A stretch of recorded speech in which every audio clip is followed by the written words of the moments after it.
कभी सोचा है आपने, जब जीवन की सारी योजनाएं एक एक करके बिखरने लगती हैं, जब मेहनत के बाद भी हाथ खाली रह जाते हैं, जब दुआएं भी जैसे अनसुनी हो जाती हैं, तब भीतर से एक टूटन महसूस होती है। ऐसा लगता है जैसे भगवान ने हमें छोड़ दिया हो, जैसे हमारी पुकार उस तक पहुंच ही नहीं रही। लेकिन सच इससे बिल्कुल उल्टा है। जो लोग इस वक्त किसी मुश्किल दौर से गुजर रहे हैं, जिनका मन अंदर से चुपचाप रोता है, जिनकी आंखों में रातें जागती हैं, इस वीडियो को अंत तक जरूर देखिए, क्योंकि आज आप वो जानने जा रहे हैं जो शायद आपको जीवन की सबसे बड़ी शांति दे सकता है। आज हम बात करने वाले हैं उस दिव्य सत्य की। ईश्वर की योजना हमारे समझ से बहुत ऊपर होती है, और यही वो बात है जो ज़िंदगी के सबसे उलझी हुई गांठ को खोल सकती है। अगर आपकी ज़िंदगी में कभी भी ऐसा लगा हो कि जो हुआ वो आपकी समझ से परे था, और बाद में समझ आया कि उसमें भी ईश्वर की कोई गुप्त योजना थी, तो अभी इसी वक्त वीडियो को लाइक कर दीजिए और कमेंट में सिर्फ इतना लिखिए, मैं ईश्वर की योजना में भरोसा रखता हूँ। आपके यही शब्द किसी और के टूटते हुए विश्वास को संभाल सकते हैं। हम इंसान हैं, और इंसान की सबसे बड़ी कमजोरी ये है कि वो हर चीज़ को तुरंत समझना चाहता है। अगर कुछ बुरा हुआ तो हम तुरंत पूछते हैं क्यों हुआ। अगर कुछ अच्छा नहीं हो रहा तो हम कहते हैं मेरे साथ ही क्यों।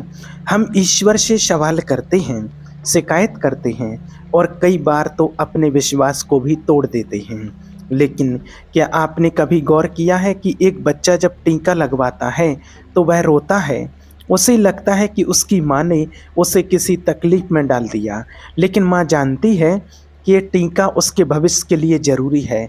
बिल्कुल वैसे ही कई बार जीवन में जो चोट हमें लगती है, वह वास्तव में हमें आगे आने वाले तूफानों से बचा रही होती है, पर हमारी नज़र उस योजना को देख ही नहीं पाती जो ईश्वर ने हमारे लिए बनाई होती है।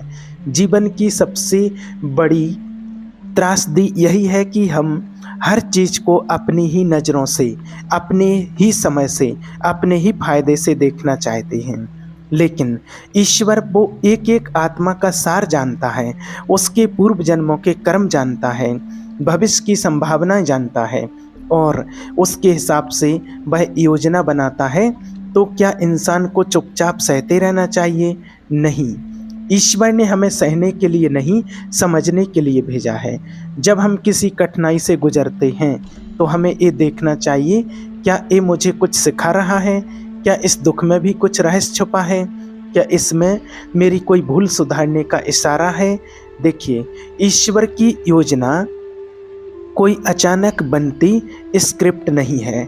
वो लाखों जन्मों की यात्रा, कर्मों की गति और भावनाओं की गहराई को देखकर गढ़ी जाती है। इसलिए जब कुछ हमारे मुताबिक नहीं होता तो इसका ये मतलब नहीं कि ईश्वर हमारे खिलाफ हो गया है, बल्कि इसका मतलब है कि ईश्वर हमारी कल्पनाओं से बहुत बेहतर कुछ सोच रहा है।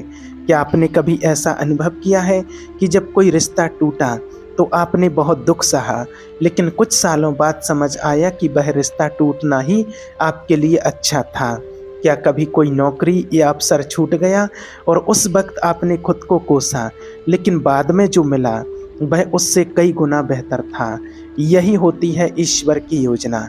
जो आज दुख लगती है वही कल आशीर्वाद बन जाती है। भगवत गीता में श्री कृष्ण जी कहते हैं, जो तुम्हारे साथ हो रहा है वह तुम्हारे भले के लिए हो रहा है, और जो होगा वह भी भले के लिए होगा। तो फिर किस बात का डर? ईश्वर ने आपको यहाँ तक लाया है, वो आगे भी लेकर जाएगा। उसकी योजना में देर हो सकती है, लेकिन अंधेर नहीं होता। हम अक्सर समय से हार जाते हैं। हम सोचते हैं कि इतनी मेहनत के बाद भी अगर फल नहीं मिला तो क्या लाभ। लेकिन यहाँ पर एक रहस्य छुपा है। ईश्वर मेहनत का फल जरूर देता है, पर समय आने पर देता है, और कभी कभी वह फल वही नहीं होता जो हमने मांगा था, बल्कि वही होता है जो हमें सच में चाहिए था। इंसान अपनी सीमित सोच के कारण अक्सर अल्पकालिक सुख चाहता है, लेकिन ईश्वर दीर्घकालिक शांति देता है। इसलिए जब कोई चीज़ नहीं मिलती तो उसे गलत मत समझिए, उसे ईश्वर की सुरक्षा योजना मानिए। जैसे कोई बच्चा आग को देखकर मोहित हो जाए तो माँ उसे वहाँ से खींच लेती है। बच्चे को बुरा लगता है, लेकिन माँ जानती है आग खेल नहीं है। ठीक वैसे ही जब आप किसी चीज़ के लिए तड़प रहे होते हैं और वो आपको नहीं मिल रही होती, हो सकता है वो चीज़ आपकी आत्मा को जला सकती थी। ईश्वर खींच रहा है आपको बचाने के लिए। इसलिए जब कोई दरवाज़ा बंद होता है तो एक बात याद रखिए, या तो ईश्वर ने उस रास्ते में कांटे देखे हैं या उससे बेहतर कोई रास्ता आपकी ओर खोला जा रहा है। अब बात करते हैं उस सबसे कठिन समय की, जब हम टूट जाते हैं। टूटना जीवन का हिस्सा है, पर बिखरना आपकी इच्छा है। और यही वो मोड़ होता है जहां ईश्वर की योजना सबसे मजबूत होती है, क्योंकि जब आप भीतर से पूरी तरह खाली हो जाते हैं तभी परमात्मा आपको अपने से भरता है। आपका खालीपन ही तो उसका स्थान है।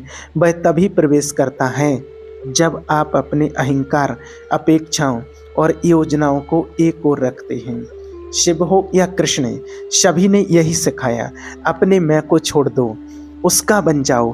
क्योंकि जब आप अपना सब कुछ छोड़ देते हैं तभी तो वो अपना सब सौंप देता है। और अब इस यात्रा को हम और गहराई से समझेंगे। ईश्वर की योजना को समझना ठीक वैसा ही है जैसे एक छोटे से पत्ते को समुद्र का नक्शा समझाने की कोशिश करना।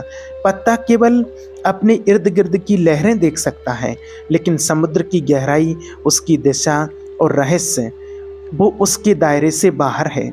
हम इंसान भी पत्ते जैसे ही हैं।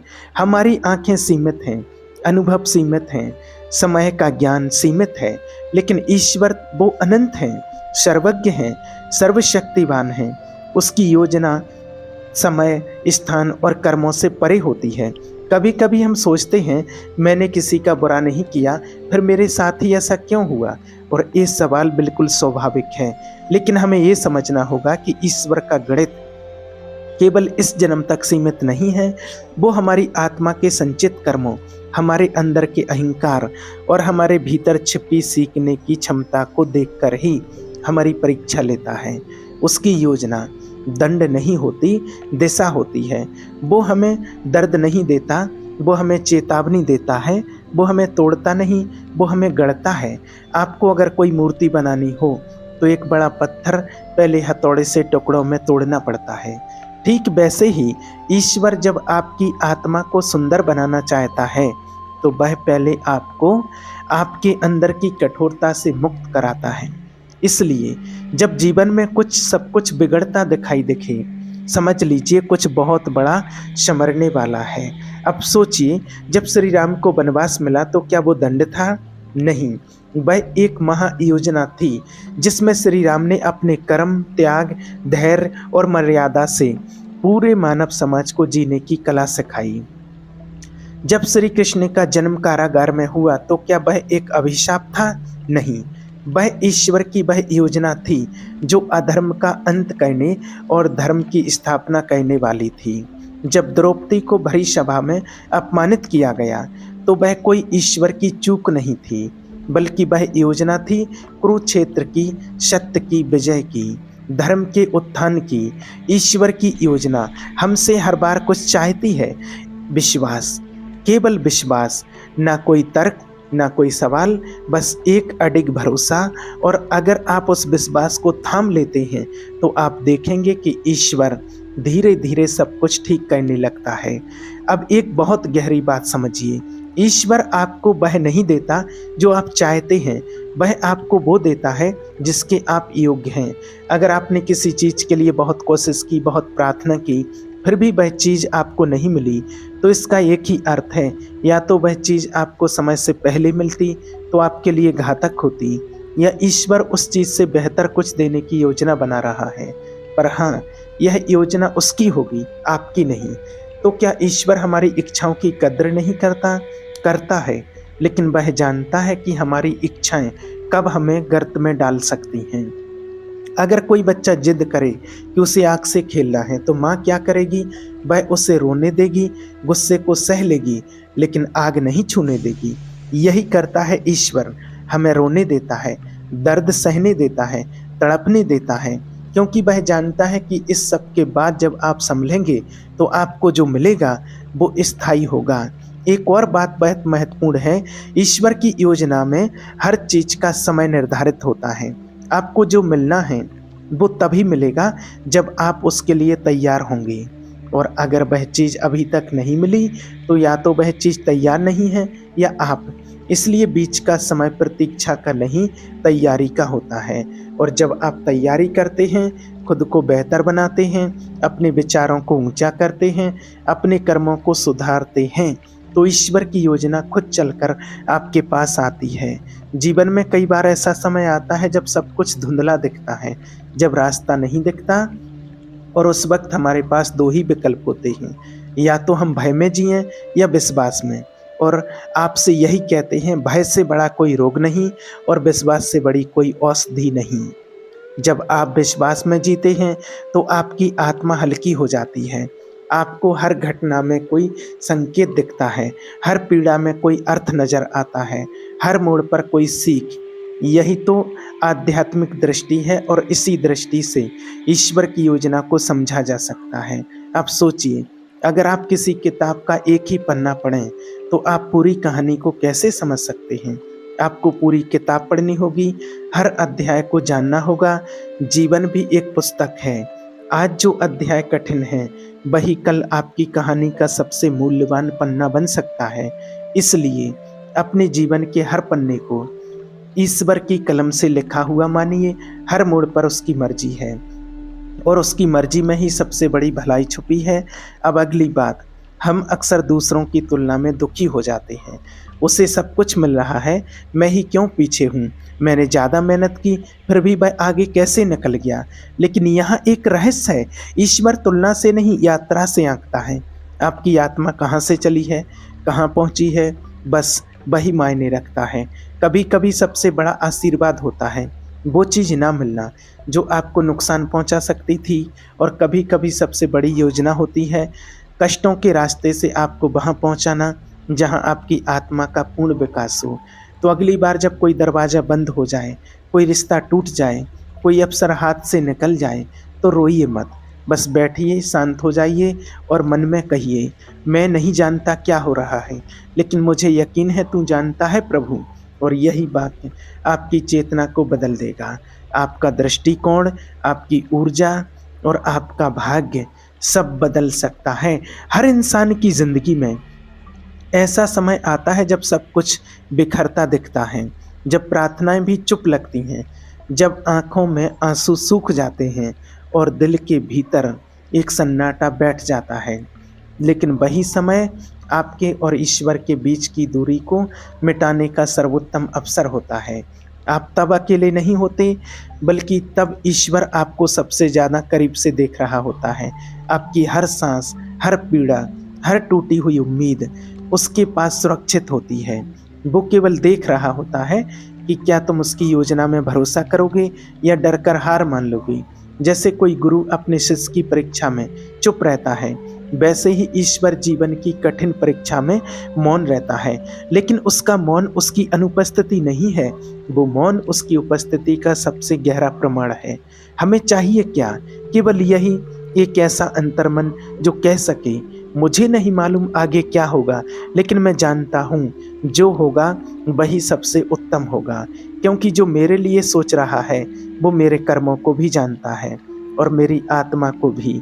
यही भाव अगर भीतर बस जाए तो फिर कोई डर, कोई दुख, कोई असफलता जीवन को तोड़ नहीं सकती। हर पीड़ा के पीछे कोई पाठ छिपा है, हर विलंब के पीछे कोई सुरक्षा है, और हर अस्वीकार के पीछे कोई गुप्त आशीर्वाद। हम नहीं देख पाते पर ईश्वर देखता है। हम सोचते हैं कि सब बिगड़ गया, पर वह जानता है कि यही बिगड़ना दरअसल एक नया आकार बनाना है। जैसे मिट्टी को पकाकर ही घड़ा बनता है, जैसे सोना आग में तपकर ही चमकता है, वैसे ही इंसान दुखों में पड़कर ही आत्मा से जुड़ता है। जो आत्मा कभी किसी मंदिर में झुकी नहीं, वो एक आघात के बाद पूर्ण समर्पण में झुक जाती है, और वहीं से शुरू होता है ईश्वर की योजना का कमाल। इसलिए अगर आपकी ज़िंदगी में कुछ ऐसा चल रहा है जो समझ में नहीं आ रहा, तो खुद को ये कहिए, मैं समझ नहीं पा रहा, लेकिन मुझे विश्वास है कि तू मुझे गलत जगह नहीं ले जाएगा। ईश्वर की योजना में संदेह नहीं चलता, वहाँ केवल एक ही राय है, पूर्ण समर्पण। और पूर्ण समर्पण का मतलब ये नहीं कि आप कुछ ना करें, बल्कि इसका अर्थ है आप अपना श्रेष्ठतम कर्म करें और परिणाम ईश्वर को सौंप दें। श्रीमद् भगवद गीता में भगवान श्री कृष्ण ने यही तो कहा, कर्म किए जा, फल की चिंता मत कर। क्यों? क्योंकि फल उसकी योजना का हिस्सा है और उसकी योजना हमारी बुद्धि से बहुत ऊपर। अब समय है उस भाव को अपनाने का जो अंधकार में भी रोशनी को देख सके, जो शून्यता में भी अवसर खोज सके और जो तूफानों के बीच भी ईश्वर की मौन उपस्थिति को महसूस कर सके। तो प्रभु से आज एक कहिए, मैं थक चुका हूँ समझने की कोशिश करते करते, अब तू जैसा चाहे वैसा कर, क्योंकि मेरी योजना टूटी है, पर मुझे यकीन है तेरी योजना मुझसे बहुत बड़ी है और यही वाक्य आपके जीवन की दिशा बदल सकता है। अगर आज की इस बात ने आपकी आत्मा को छुआ हो तो इसे अकेले मत रखिए, आपके एक शेयर से किसी और की आत्मा को शांति मिल सकती है। कमेंट में बस एक पंक्ति लिखिए, अब मैं उसकी योजना को अपना मार्ग बना रहा हूँ। और याद रखिए, आपका रास्ता कठिन हो सकता है पर आप अकेले नहीं हैं। यह ऐसा मार्ग है जहाँ हर आत्मा को उसकी दिशा दिखाई जाती है, जहाँ शब्द नहीं भाव बोलते हैं, जहाँ ईश्वर की योजना हमारी आस्था बनती है। जय श्री हरि। धन्यवाद दोस्तों।